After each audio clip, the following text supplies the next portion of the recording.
Hey guys, Dr. Kyle Loveless here.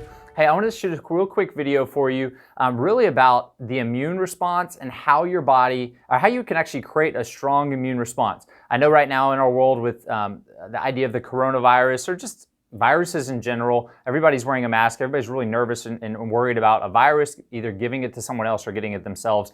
And I want to teach you the truth about viruses, the truth about health, and the truth actually how your immune response works. And the one thing you have to, that you're going to have if you want to prevent any of this in the first place. And I'll tell you this, it isn't a mask, it isn't washing your hands, and it isn't any of the things you actually are taught to do. It is you having a strong immune response. Okay, now notice I didn't say a strong immune system. And I didn't say a strong immune system because your whole body is a part of that immune response. It's not just one system, it's all intricately connected. And how strong your immune response is will decide how well your body actually fights off viruses, bacteria, other microorganisms, okay? So think of it this way. Think of your immune response or your immune cells as kind of like an army that's going into battle, okay? It's always building up an army to fight off foreign invaders coming into your space. Does that make sense? And so your body's always doing that. Well, when your immune cells and your army starts to get broken down, so imagine today your army just went to battle, right? You were stressed out, your body's trying everything it can to just be healthy and your immune response to fight everything off. Tomorrow, after a very extremely stressful day, let's say you didn't get enough sleep, so you didn't get a chance to actually regenerate that army. You wake up tomorrow and now your body is now more susceptible because you have a weaker, less amount of cell army, and you're more likely to get something like a virus. And I don't mean get a virus, I mean it overcomes your body, meaning the immune response is weak. Does that make sense? Okay, so what I want to start with today is to teach you what the immune response actually is. You have something called your innate immune response, okay? Now your innate immune response starts with your skin. Your skin is actually a huge part of that innate immune response. And your skin being at a certain acidity is actually crucial to make sure that viruses can't just kind of live on your skin, things like the coronavirus, or even different bacteria that you don't want on your skin, that they can't just live there and start to get into the body. So the first line of defense is actually your skin, and that's a very important part. And part of that skin protection is good bacteria that makes up your microbiome on your skin. It's actually a very essential part of that immune response, okay? So now you have microorganisms like bacteria, like viruses in your environment, and they're on your skin, and your body actually has certain types of good bacteria that keep those at bay. But believe it or not, bacteria actually have antiviral and antifungal effects, right? So let me just say that again. Bacteria can actually keep viruses away. At the same time, fungus can actually keep viruses and bacteria away. And so these viruses, bacteria, and fungi are supposed to live in a symbiotic relationship on this planet, also on our bodies. You're more bacterial cells than you are human cells. And so this is a very important thing to know when you're looking to build a good immune response. The last thing I would ever want to do personally is to get rid of the bacteria on my skin. Now that's countercultural. It's science, but it's countercultural, and it's true though. It's your body actually needs those things. Think about this. When we burn down a field, so let's say a forest fire comes through, burns all the vegetation, everything's just kind of black in that area, ashes everywhere. Well, what's going to start to build up on the ground as the very first living organism that's going to be formed? Actually, from the beginning of time, what's the very first organism that comes about? It's a one-cell bacteria. And that bacteria now is going to start to build. Fungi is going to start to build. Viruses are going to start to build. And then off of that will come your plant life. Weeds, which are actually very important for that culture to happen, will start to grow up. Then you get flowers, then you get plants, then you get trees. And that's how you actually create the environment. That same thing happens within our bodies. So this idea of killing bacteria is the same idea of killing our planet, is the same idea of killing your body.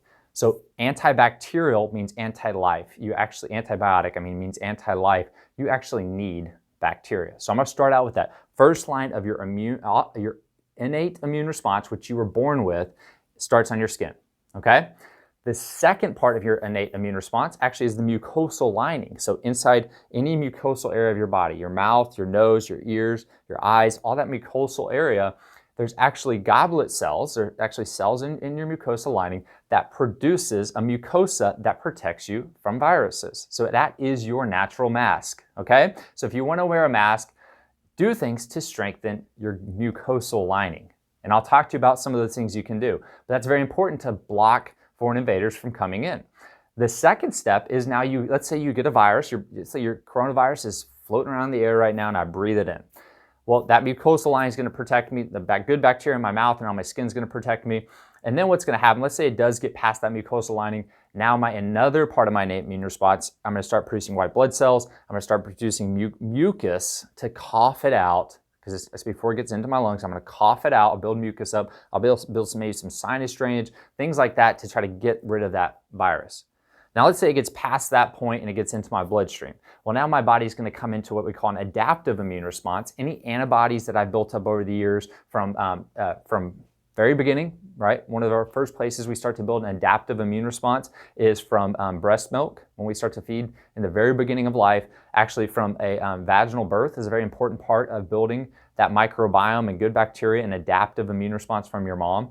So that whole process in the beginning that that a lot of doctors are trying to keep moms from doing, or used to keep moms from doing, like breastfeeding, or even doing a normal vaginal birth by doing C-sections, actually is a huge part of them creating that adaptive immune response to their environment. They've actually shown that the more acute infections a person gets when they're younger, the less likely they're going to be to get cancer. Okay, let me say that again. The more infections you get, so the more times you've gotten the flu, the more times you've gotten the measles, more times you've gotten chickenpox, things like that growing up, the less likely you are to get cancer. And I'm going to go back to that and tell you why when I get to the second part of this adaptive immune response. So that's huge to understand, is that these things aren't bad. Viruses, there's more viruses. Viruses are the most abundant microorganism on this planet. If they were out to kill us, I say this every time, I wish somebody would just listen to this one statement. If they were out to kill us, we would be dead. A mask, number one, isn't small enough holes to protect you from a protein. It's a little bitty protein as a virus, surrounded by by RNA, and it's going to go through that hole, whether you breathe it out, whether you breathe it in. Okay? So you're going to get that virus, you're getting it through your mask, all these other places, and your body's fighting it off. Okay? So, but there's more of those than there is us, and if they were out to get us, we wouldn't be alive. There's a constant rainstorm of viruses coming down from the universe to us. Right? And so we got to realize that these are a part of our environment and we need to lose fear of them. And some people would say, well, I know somebody who got this virus and then they died. They got the coronavirus and then they died. Well, you know why? Because they were already dying. Let me just say that again. I don't mean to be blunt or rude or insensitive, but that is the truth. If you're walking in the woods, let's just imagine this. You're walking in the woods and a tree's dying. Right? This tree is just wasting away. What's going to start to grow on that tree? What's going to start to take that tree over? Microorganisms are. Bacteria are. Viruses will be on there. Fungi will be on there. And you know why? Because they're breaking it down. It's dying. It's broken down. That's how life works. We're not any different. Viruses, bacteria, fungus, they are simply just this. They are equal opportunity organisms.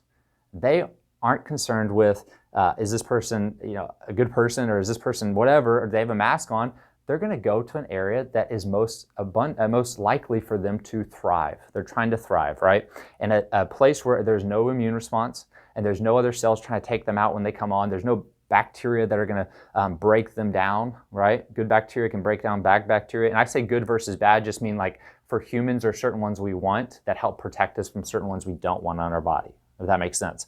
And so those microorganisms are just equal opportunity. They're just coming in. They're trying to find places to grow. That's it. Okay? They're not bad. That's what they are. And let's just say this, a virus isn't even alive. When somebody says they get attacked by a virus or we got to kill the virus isn't alive. The virus is a protein with an RNA chain, RNA coding, right? There's different setups of that, but that's ultimately what it is. It gets into the bloodstream, and until it actually gets into your blood, into your cells, and attaches to your DNA, it's dead. It's just a protein. It actually doesn't have a life, and so it needs you to live.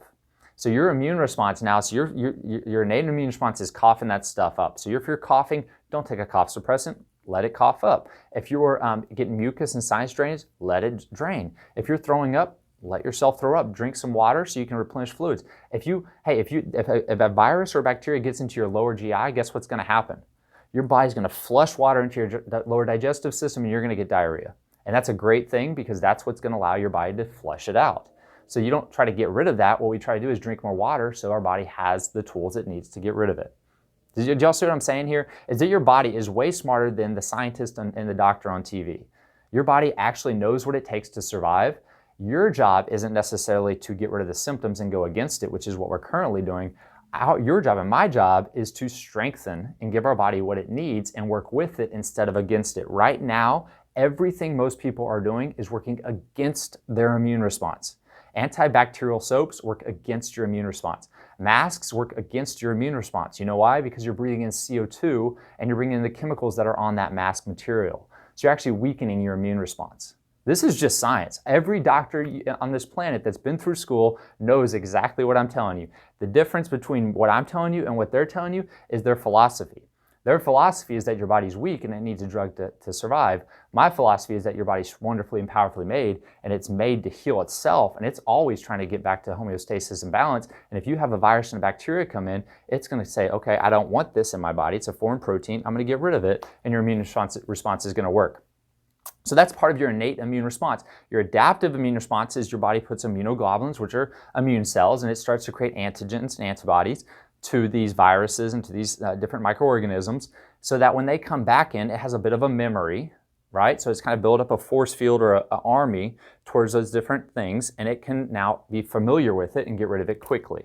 That's what an antibody is. Now, the medical community will take antibodies, and that's all they talk about. You got to get an antibody. You got to get antibodies. And that's only for this reason, is because they can't control anything else. The only thing they figured out how to do is to get your body to produce antibodies. Do you know how they get your body to produce antibodies? They inject you with a vaccine. Now, I might be saying that like, oh, that's a horrible thing. Well, here's the reason why. It's a fake, a synthetic way of stimulating your adaptive immune response. They do that by putting in a virus, which, by the way, with this coronavirus, it's like a new RNA, messenger RNA setup. I'm not too sure about it, but it's supposed to be really, really bad. I'll spend more time researching it, but just from what I've heard, it's one of the newer types of things they've done. It's going to be a big bad deal. So everything we can do to stay away from it's going to be huge. But here's what happens is your body creates this adaptive immune response. They put adjuvants in that vaccine, things like aluminum, thimerosal, other chemicals, and they put that in there so that your immune system sees a foreign object and wants to attack it. It creates a massive inflammatory response. So vaccines inflame your body. That's what they're meant to do, okay? So they inflame you, and your body goes, this is crazy, I have aluminum, I gotta get rid of it. It creates a massive immune response, and antibodies are starting to create like crazy. And here's what's happening with all these vaccines is we're overreacting. Our immune response is overreacting because it's so much at once that it's creating a constant antibody response. And now your body is starting to create antibodies to tissue. It's creating it to your thyroid. It's creating antibodies to your whatever else, your pancreas. That's what actually type 1 diabetes is an autoimmune disease to your pancreas caused by vaccines. Read the insert. It tells you that. It causes pancreatic insufficiency. It's actually one of the side effects of a vaccine. So if you've had type 1 diabetes, hey, I'm just telling you what the side effects say. If you've had, so these autoimmune diseases are actually stemming from our body having this massive antibody response, mostly from one of the main reasons is because of vaccines, because we're injecting that antibody, or I'm sorry, that virus and those chemicals in and creating a synthetic version of what they want to call immunity. But it isn't immunity. If it was immunity, no one would ever have it again. But you see, these people that get vaccines, guess what? They still get viruses. They still get bacteria. They still get these infections because it doesn't make you immune. It simply makes you less likely to get it because you've had antibodies. But the problem is now it destroyed your immune response, and now you're an inflamed individual with autoimmune diseases and building cancer in your body because you have a chronic infection happening. Y'all follow me here? This is real. This is just the science of how vaccines work. That's what they do. So now you have this adaptive immune response, which is supposed to be a God-given thing that our body does to have a memory, in other words, for an immune system. Okay, now if that virus, that protein gets into the bloodstream and now it gets into the cells, your body starts to get natural killer cells. It starts to get certain things that go in, macrophages that go in, they start to attack that blood cell. They'll actually get rid of the cell. They'll take the cell out. And that's an innate response. It gets rid of bad things in the system, okay? Then it goes into the next part, which is another part of your adaptive immune system, where you start to create what's called CD4 cells, CD8 cells. And these are cells that are kind of like an immune system memory. They're doing the same thing. They're taking stuff out and remembering what things are so that it can be more likely to get rid of that. So what they've shown is that CD4, your CD4-CD8 ratio is actually essential part of telling if you have a strong immune system. So if you check those, you can actually tell if your immune response is strong.